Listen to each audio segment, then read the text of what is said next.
Hello दोस्तों, क्या हाल है। तारीख है 5 दिसंबर 2024, दिन बृहस्पतिवार, हिंदी तिथि मार्गशीर्ष शुक्ल पक्ष चतुर्थी। चलिए बिहार के तमाम बड़ी खबरों से पहले एक नज़र सुर्खियों पर। तेजस्वी यादव ने कहा कि पहले जैसे अब नीतीश कुमार नहीं रहे, वे थक गए हैं। बिहार में गजब कारनामा, सरकारी स्कूलों की जमीन बेच दी, दाखिल खारिज भी करा दिया। बिहार के सरकारी विद्यालयों में कार्यरत शिक्षकों को अब ट्रेनिंग प्रशिक्षण के लिए दूसरे जिले में नहीं जाना पड़ेगा। अब घर बैठे मिलेगी ताज़ा मछली। सीएम नीतीश कुमार के गृह जिले में जल्द खुलेगा। भाजपा नेता देवेंद्र फडणवीस गुरुवार को महाराष्ट्र के सीएम पद की शपथ लेंगे। चलिए अब खबरें जानते हैं विस्तार से। बिहार में गजब कारनामा, सरकारी स्कूलों की जमीन बेच दी, दाखिल खारिज भी करा दिया। आपको बता दें कि पूर्वी चंपारण जिले के ढाका में पचपकड़ी और फुलवरिया के सरकारी स्कूल की जमीन अवैध रूप से बेच दी गई है। यहां तक कि जमीन खरीदने वाले के नाम पर रजिस्ट्री और दाखिल खारिज भी करवा दिया गया। यह मामला सामने आने से जमीन से जुड़े अधिकारियों में हड़कंप मचा हुआ है। चौंकाने वाली बात यह है कि एक नहीं बल्कि दो सरकारी स्कूल की जमीन बेच दी।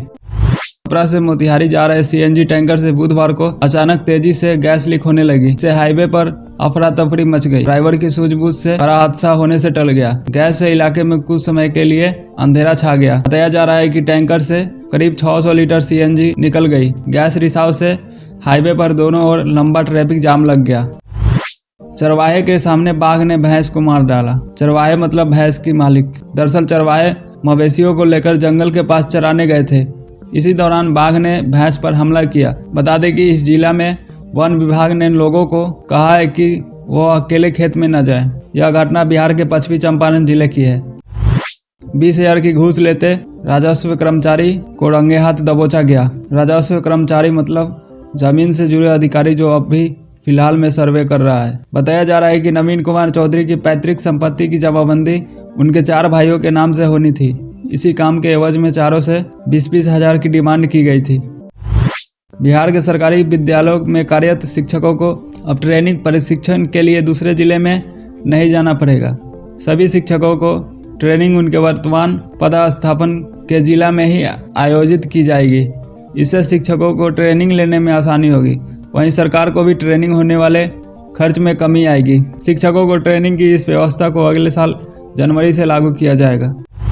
13 साल के वैभव सूर्यवंशी ने अंडर-19 एशिया कप में मचाया गदर। 46 गेंदों पर ही ठोक डाले 76 रन। बता दें कि भारत के लिए एक गुड न्यूज और भी है कि वह यह है कि वैभव सूर्यवंशी की फॉर्म में वापसी हो गई है।